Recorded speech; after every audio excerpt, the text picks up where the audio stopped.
Welcome. I'm Nick. And I'm Sarah, and this is Beyond the Closet.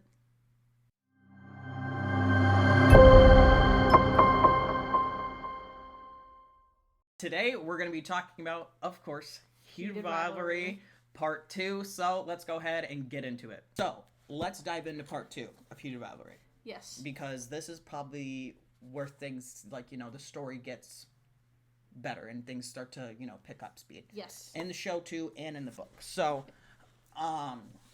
so we start on chapter 9. Yep. That's when this whole thing opens.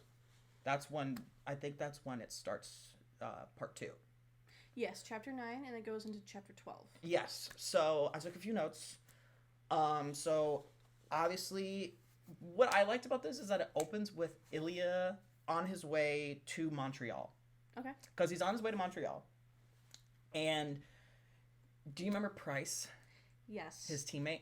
Yes. And who plays Price in the TV show? He's not in the show. He's not yet. I don't think so. Because Price is a redhead. Oh, yes. Mm-hmm. Okay. He's the one, so he's on the plane with Ilya. And Ilya's, noticing he's, kind of, shaky and just, being really nervous. So Ilya's just watch Fast and Furious with me. So he watches Fast and Furious with him, which I thought was so wholesome and, super sweet. I really liked that moment, and that just kind of shows the development of Ilya in a way, I guess, of just, him being wholesome and, caring. I'm not sure it's so much a development. It's so much another side of him. Yes.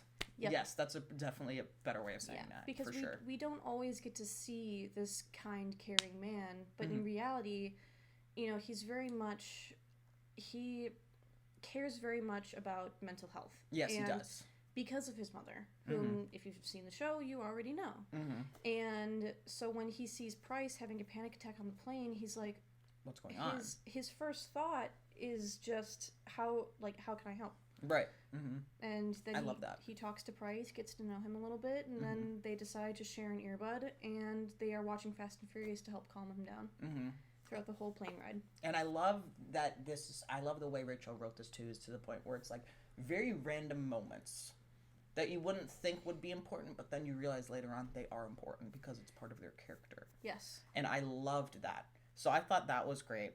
And once he's in Montreal, he sexts Shane right before the game. Yep. And he's just like, are you as hard as I am right now? Blah, blah, blah. It's in the show. How many times can you come in 1 hour? And he's like, I don't know, I think 2. And I love that almost all of these moments are in the show. Yep. They did that so wonderfully. Yep. And put that in there perfectly of just showing every it's almost word for word. And if you are to write a book and watch a show and you don't get to see the small parts of a relationship, then you're never going to understand. Yeah, exactly. You have to have those small intimate parts to really see the development of the relationship. Right. Otherwise, you'll never form an attachment with them because you don't have anything to relate to. Exactly, and that's what I liked about that. And then he's just and then, he's just why did you sex me before the game, blah, blah, blah. He got all mad about that, and he's like, you were hard work to, for how long? For how long were you hard? And it was so funny. And that's in the show, too. Yep. Again, perfectly written, perfectly done for an adaptation version of it. Yep. So I really liked that as well. I'm going to tell my mom not to watch this. You're going to tell your mom what? Not to watch this. Watch Heated Rivalry or this episode? No, both? Heated Rivalry she should watch, but just this... Because we're talking about getting hard? Getting hard and coming. And I don't know if I want my mother to see that. Yeah, I don't know if my mom would... Yeah. It's okay. Can we keep that in there? Yes. It's okay, though. It's, Alex will laugh. Hey, they're supportive parents, though. They are. They are. My mom wanted to watch the first episode. I think my mom would like the first episode. I think both of our moms would. Cute. But as we get deeper into this story, it's gonna get more smutty. Yeah. Because before we did this podcast, Sarah and I had what's called Smut Thursdays. Yes. Where I just came over to her house and we just watched Heated Rivalry every Thursday when it came out. Because for us, it came out at 11. Yep. And we just watched it. Anyway, but yeah, supportive parents, we love them. But It may not be for them. Yeah, and sorry, that was very random. No, it's okay. It's funny. Like... It's funny. It's hilarious. I think it's so funny. So then, as we were. Yep, as we were. Yes. Shane, Scott, and Carter all meet. This is during the Sochi Olympics, isn't it? Yes, it is during the Sochi Olympics. Set in Russia. Yes. Okay. And they are talking about Ilya. I've just noticed that in the book, it's not in that little cafe. Oh. It's on like a beach. Oh. That's what I've noticed. That's right. Okay. And they're talking about Dev, who is someone that Shane knows, and he's on the figure skating team. Yes. And they think, I'm pretty sure he's gay. And he was a buddy of Shane because they went to school together. I think so. Something. I know Shane knows him. Yep. I know he knows him, and he starts to overthink that. And then, obviously Scott was overthinking it too, but you see more of that in the show than in the book because this book is focused on Shane and Ilya. Yep. But in the show, this is right where Game Changer starts. Yes. Because this is where it's like, this hey... is the opening scene of episode 3. Mm-hmm, this is the opening scene of episode 3, and then everything in Game Changer happens before Heated Rivalry. So that's how the timeline works. Because it says 3 months ago.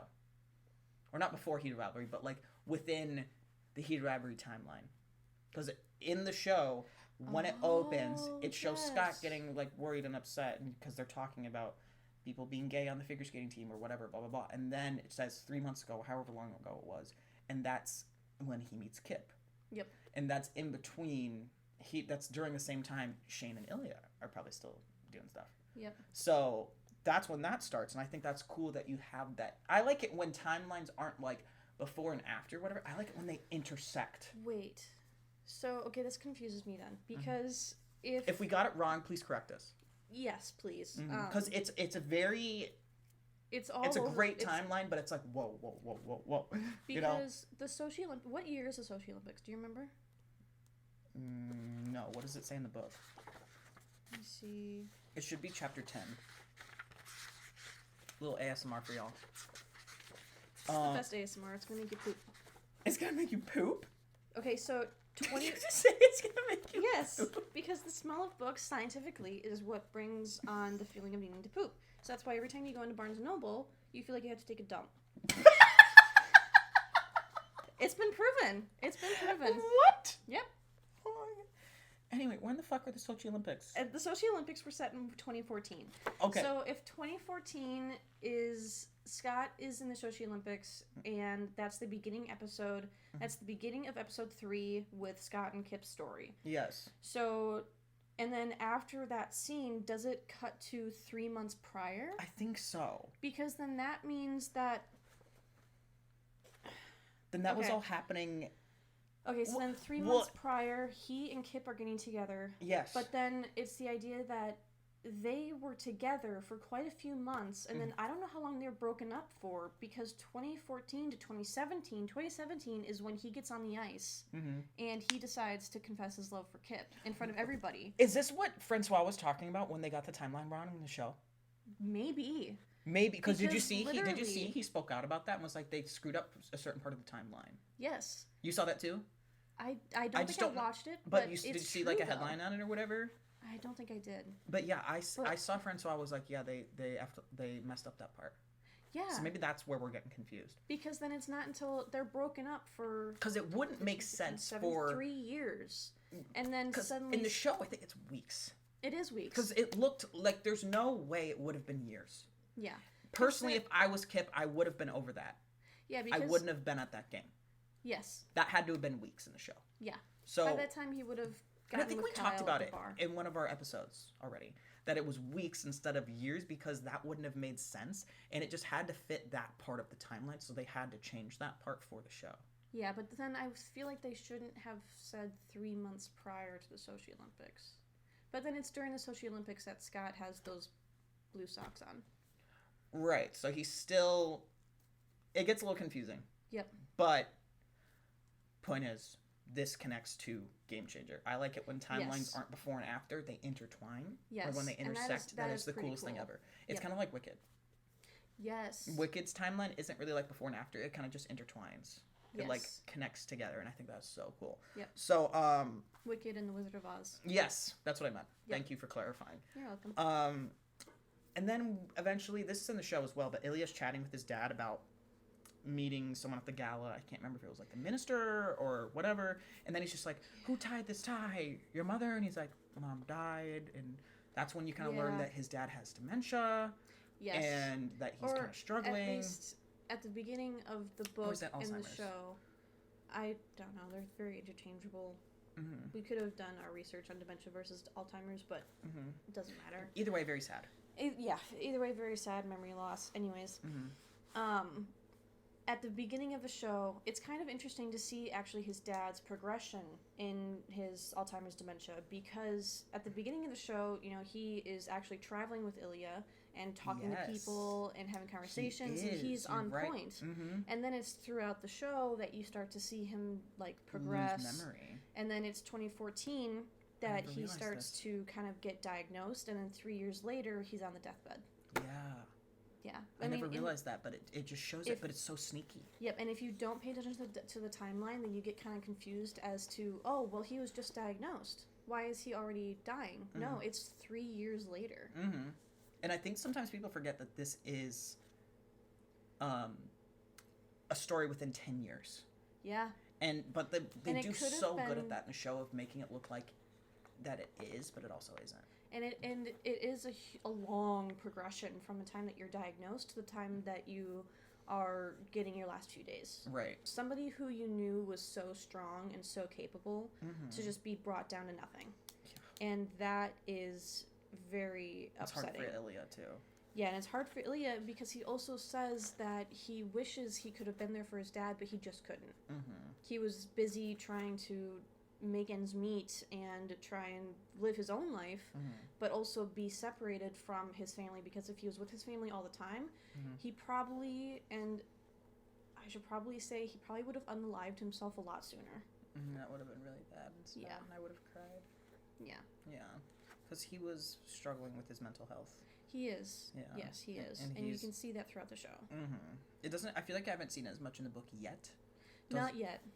But it definitely will approach that, which is very sad. And there's no like significant scenes.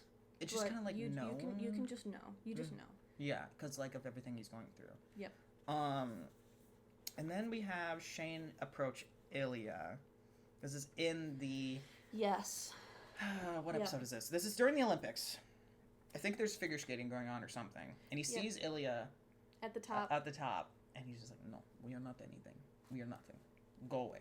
I did not answer your boring text." Yes, and those are exact words from the book again. Yep. And that scene, what I love about this book is that you can watch the show and read the book, and you can picture every single scene that happens in the show while you're reading it. Yeah. That's what's wonderful. Yeah, Jacob Tierney did a very good job at word-for-word scenes. It's very, I don't want to say shot for shot, because this wasn't like, a animated feature beforehand, but like it was very... The main important scenes are shot by shot, like the gym scene. And they're accurate. Yep. And that's what I really like. Obviously, what goes through their head can't really be adapted into live action. I mean, it can, but it probably wouldn't have worked as well. No, it wouldn't have. It would have been... Because it would have been a lot of narration. It would have been too much narration. It would have been a lot like those reel shorts that you see on TikTok. Oh my god, yeah, from like Drama Box. Yeah, that's what that would have looked like, and it probably wouldn't have worked as well. It would have been very cheesy. Yes, it would have been very cheesy, and it wouldn't have worked. Yep, it makes it so that way you have to read the book if you want more. And it also makes it to the point where it's like, it was kind of like this with Harry Potter too, for me. When I watched the Harry Potter movies, and then I read the books, they're both fun in their own way. And they're both enjoyable in their own way. Heated Rivalry, you watch it. In Heated Rivalry, the book, you picture it, but you also know what you're supposed to picture. And that's what I love. Yep. And it's great. So, Chapter 11. We're back in Las Vegas. Yes. And... that's the famous Las Vegas scene. Yeah, this is the best. This is one of the best scenes. It's so hot. Yep. It's so smutty. And it's just... Is this... okay, just to no, refresh... take off your clothes. That is the scene. Okay. Yep. So, it's the NHL award they're the NHL award presenters. Yep.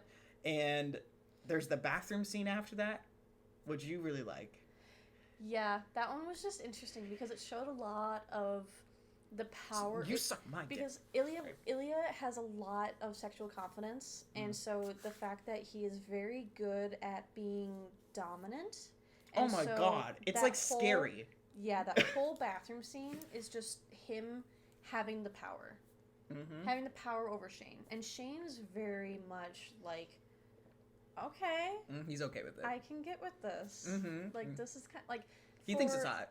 It's one of... So, psychologically, it's Ilya Rozanov, who did not have a lot of control growing up. Mm-hmm. He now finds power in his sexuality, and that's where he becomes dominant. Whereas Shane Hollander, he's had a lot of...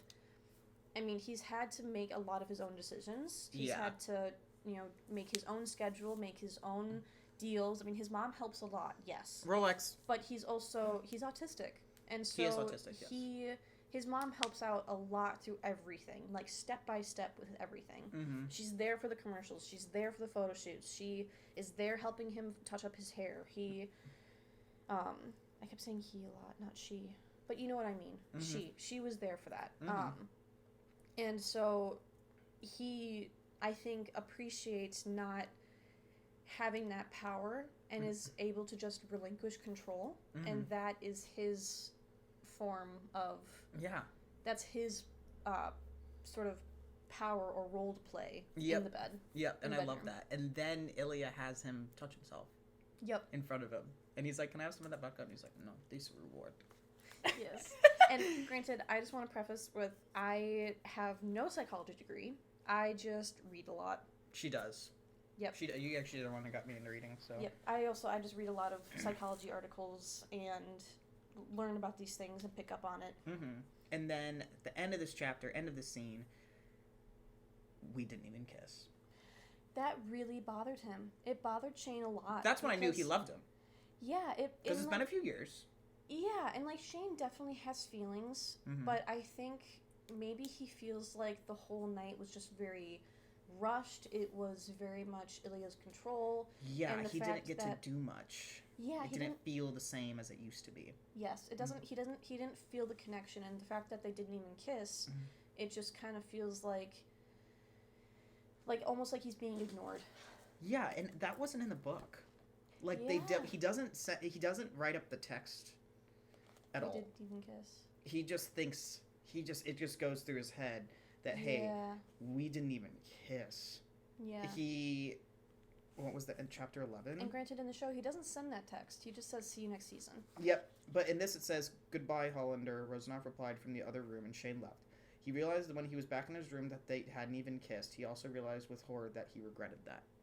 So, he didn't even... They don't do that in the book, but, in the show, it was needed because, like we talked about earlier, the narration wouldn't have worked. So you have to bring it to the screen in a way that'll show the viewers how they're thinking, but, within a message. Yes. And I think that worked perfectly. I did. Mm-hmm. Yeah, I agree. And that's the end of part 2. And that's a sad way to end part 2, because that is the... Is that the second episode? Yes, it is. Because then the third episode is Scott and Kip. Yes! Oh my gosh! I just realized that the episodes 1 and 2 are parts 1 and 2. That's crazy. That's insane, because that's so much they put in there. Mm-hmm. And wow, they did that so well. They did.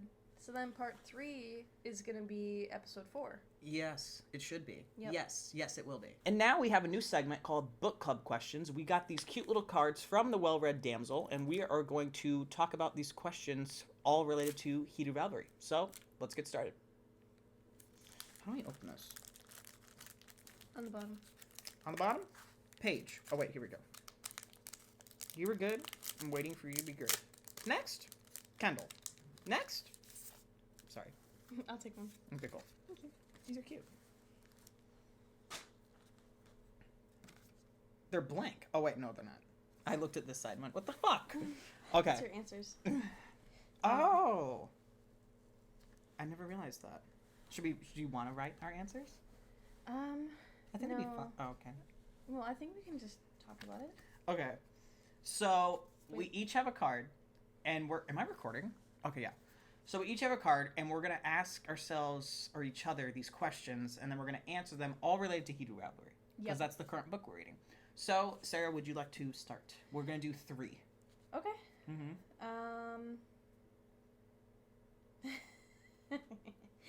Which character would you unfollow on social media and why? Which character would I unfollow on social media and why? Yep. Ooh. Ilya's brother. I wouldn't have even been following him. Are you kidding me? I feel like, so in a perspective, if I was Shane's friend, and I knew he was gay, and I knew he was interested in Ilya, I would probably unfollow Ilya. Because, listen, because I don't know all the information. I don't know everything that's going on with him.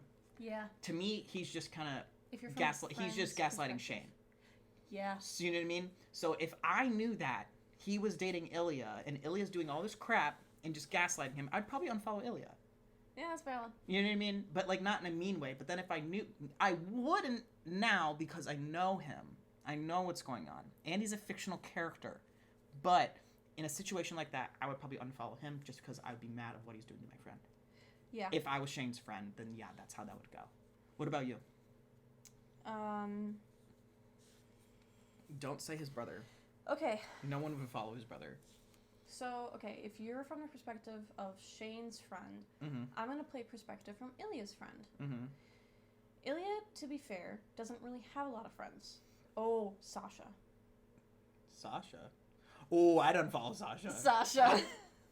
I feel like he just wants to stir the pot. He does. He just wants to stir the pot. And so if I found out from Svetlana that he was pulling that shit in the bathroom, then I'd be like, Ilya obviously is not into you. Yeah. Then go away. Go away. Yeah. And then I would send a threatening message. Oh, well. Because. You would. I would. Although Caden Connors portrays Sasha so well. He does. He's so good at that role. So shout out to Caden Connors. Okay, I'll pick the next one. Let's see. I really want to do that one. Even if it's like a 4th question. Do you want me to do it? I'll do it. You can do whatever you want. Okay, here's mine. If this book were a cocktail, what would it be? Cranberry vodka. Yeah. Vodka cranberry, I should say. Vodka cranberry. Definitely something with vodka. Because it's very, very spicy. Very. And that's what this book is. Yes. But the cranberry, because it's also very sweet. Yes. It can be very sweet, but you have to look for it, and you have to really hold the flavors in your mouth in order to get that. Correct. I agree. I think I'm going to go on that just because I don't know many cocktail names. That's fair. And I agree with that. That just sums it up perfectly. Right? If it was a cocktail, that's pretty much what it would be. Because it's like bitter, spicy, but also like really sweet. And like, I'm not going to say Sex on the Beach because it's not fruity. There's some hard stuff to get through. It's kind of It's not. There is some stuff that is hard to swallow. I will stand by this statement forever. A lot of people are like, is that the show that's pretty much just sex? No. It is not a show about sex. It is not a show about sex. It is a show about 2 men falling in love. Let me iterate this. So there can be some shows where they just put in sex just to have the sex. Because they think, oh, the women will like this, or the men think this will hot, whatever. Let me take an example from Outlander. Okay. Because I love that show. That show... You do really like that show. You want me to watch it. Yes. That show is not just about relationships. The author's intent was to write about marriage. Marriage during hard times, difficult times, easy times, when your house gets on fire, when you are stolen, kidnapped. Jesus. Everything. And God so damn. the main 2 characters, Claire and Jamie, they... Obviously, yeah, in the first few episodes of their relationship, you see a lot of sex. You see that in Heated Rivalry as well. Yes. But throughout the show, you understand a relationship through sex.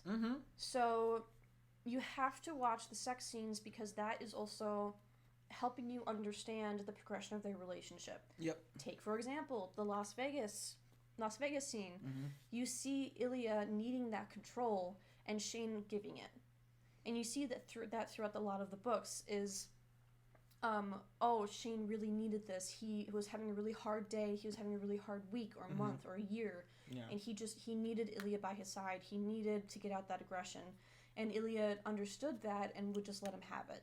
Yes. Because a lot of what sex is it's psychology. It's you're taking control or you're letting loose, and it shows as the audience, as you're watching it, you see the progression of their relationship, and I think that is very important. But a lot of people just skip over it because they're like, "Oh, sex scenes, I can't watch that. That's too much for me." Sometimes I get. No, then don't watch the show. If it's not something, that's something I will stand by too.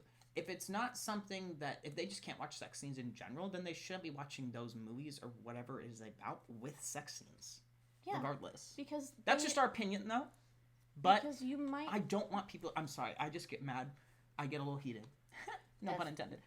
But I get heated when people say it's a show about sex. No, it is not. It is a show about two men falling in fucking love. Yeah. Quite literally. Through, it's about forbidden love. You're not supposed to be together, but somehow you find this thing in the midst of all of this chaos and busyness. You find those little moments to share together. Yep. Because you found something so special. Yeah, and that's why it's so good. And granted, it took them a long time to admit that, but then they finally admit it, and they're like, "Oh, this is so much easier now." Mm-hmm. And it makes you want to cry. And it makes you want to fucking cry. Yeah. Made me want to cry, at least. I don't know about you. Okay. Yes. Agreed. Well said. You're really smart. Thank you. Okay. I appreciate that. Third question. You pick. Okay. Okay. Oh, God. Fuck, marry, kill. Oh! Is that on here? Yes, it is. Oh, my God. Scott. I don't want to Shane, Ilya. Not including Kip. I'm sorry. Wait, you're going to kill Ilya? No. I'm just giving you 3 characters. Oh. I can give you 3 side characters if you want. Okay, wait. We could do this all day. We literally could. Okay, this is going to be a longer part. But it's okay. Fuck, marry, kill. Okay.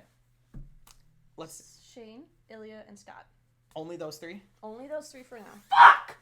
I love all 3 of them so much. Yep, I know. I don't want any of them to die. They won't, obviously. They won't die. This is just a fun book club thing, obviously. Yep. You get what I mean. I'm an overthinker. Let's see. Fuck Hollander. I'm gonna say fuck Scott. Okay. You're gonna be mad at me, but fuck Scott, marry Shane, kill Ilya.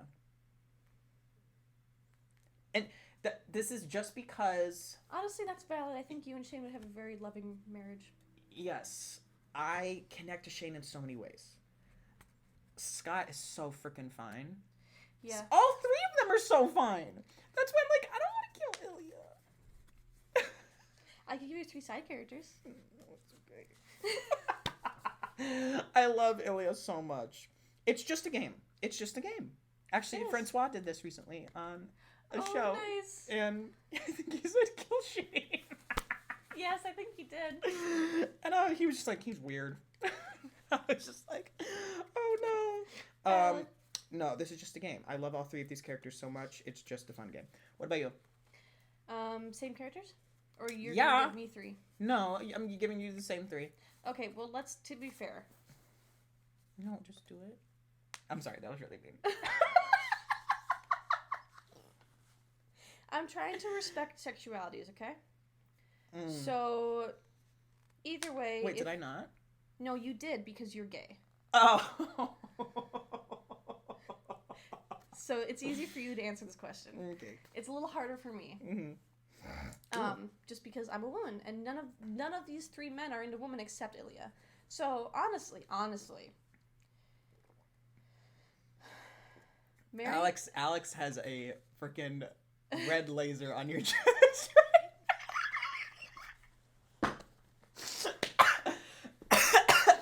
Just kill them all.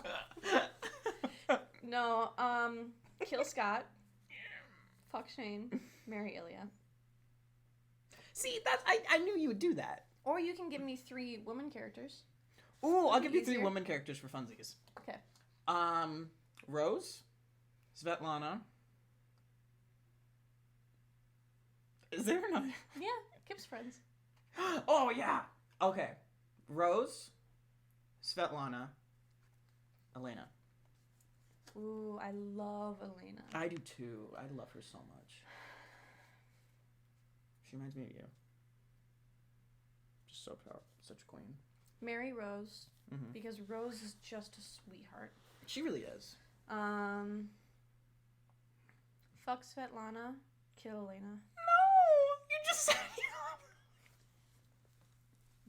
I think we're done with the book club question. Okay. Well, this was a fun segment. We'll have to do these more. Yes. But now we're going to move on to LGBTQ plus news in media, movies, TV, books. So Yes. let's move on to that. Yeah. So recently, I saw an article, I think I sent it to you, Okay.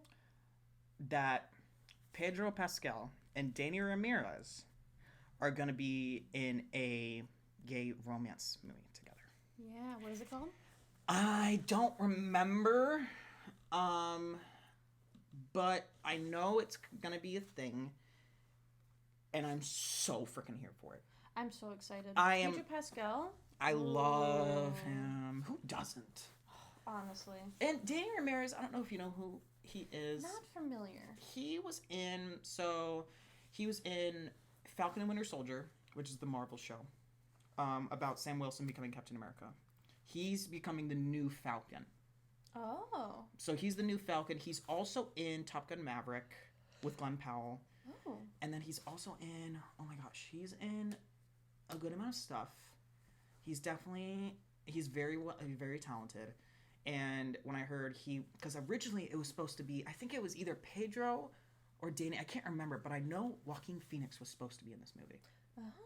And I think he had to opt out for some reason. I can't remember why. But now it's these two. And I am so here for it. Me too. They're both very attractive men. And I'm really excited to see where this goes, because I think that it's going to be beautiful. Any gay story is so beautiful. It is. So I don't know. What are your thoughts? I'm excited to see more higher. What's the word I'm trying to look for? Higher profiled celebrities playing gay characters. Mm-hmm. Because before it was just very low profile celebrities, and it was kind of movies put on the sidelines. Mm-hmm. I think one of the main ones that I saw very much advertised was Bros. Great movie. Yeah, I haven't seen it yet. I think you'll like it. Okay. It's with Billy on the Street, Billy Eichner. I don't know if I know who that is. Miss for $1. Name a celebrity you hate. And he goes up on the street and do you know what I'm talking about now? He has a microphone. He walks around New York City and asks people questions for $1. He's hilarious. I love him. Okay. But, yeah, and then after that, I don't think I ever saw another one until, Heated Rivalry. Yeah. But, I mean... Those are newer actors. What I'm surprised is that, I mean, Brokeback Mountain is such a classic movie. That you still need to watch. Yes, I know. We will have a full review. Sarah will do a full review. I'm making her do a full review on that movie. Stay tuned. You think I'm kidding? I'm not. Okay. Sounds good. I'm here for it. You'll like it. Okay. It's good. So... Yeah, and that was such a... I don't remember. I wasn't old enough when it came out to really ever watch it and, understand the full hype about it. Wait, what are we talking about? Brokeback Mountain. Okay. Yeah. But I just know that was such a turning point for a lot of this genre. Yeah. But not much really came of it. A lot of those kind of movies were still put on the back burner, low-profile celebrities. But now that Heated Rivalry has come out, I mean, I really think it's going to be a huge change in Hollywood. But what I also love about Heated Rivalry is that we're getting these actors, these new actors. I love when they bring in new actors. I love it. Yep. I love getting those, those everyone else, all these new actors, their opportunity to shine, and they crush it every time. Yep. And that's why I'm like, we need to let in more new actors, and when they do, I'm so happy. So I'm really glad and thankful that Hudson and Connor came along, and that they have such a bright future. Yep. And I think that, with Pedro and Danny coming in doing this, it's going to, make another impact on this community. Yep. And we're seeing it in the theater, obviously, or whatever it comes out on. So yeah, I'm very excited about it. Me too. Mm-hmm. I'm so thrilled. Mm-hmm. And I'm just so excited to see Pedro Pascal in that kind of a role. Mm-hmm. Because I don't think I've seen him in that kind of role before. I'm just excited because I think he's going to thrive. Oh, he will. It's going to and he would so totally hard. do it. It's I can totally so see good. him saying yes to it. Yes. Mm-hmm. And he'd be so excited. I'm I'm sure he so is. excited. I'm sure he is. And because he's very progressive in that way, and He seems like such a sweetheart. Yeah. And I think he's just very he's very accepting. Mm-hmm. He's just such a sweet guy and always has been. Mm-hmm. And yeah, I'm just excited to see him thrive. Me too. It's gonna be great. But this is the end of this segment. But we want to add this segment every now and then when any type of news and media, books, movies, shows, TV, all that kind of stuff in LGBT community. We'll keep you guys updated on that if you haven't heard about it, and we'd like to discuss it. So that's the end of this segment. But we have a little announcement for an upcoming event in March. For those of you who don't know about this event, it happens every year in Chicago. This is me and Sarah's second year going. It's called C2E2. It's a comic convention. They also have book authors there. Yes, they typically do. Sarah and I will be attending. It is March 27th through the 29th, 2026. Sarah and I will be there all 3 days, so feel free to say hi. But we want to let you guys know there are going to be a lot of cool people there. We're both comic book nerds too, and we are excited. We like to go to these events as well, so we will be at these events too. I will be promoting it here. I'll be promoting it on Nick Widow. We'll make some cool videos there, so feel free to say hi.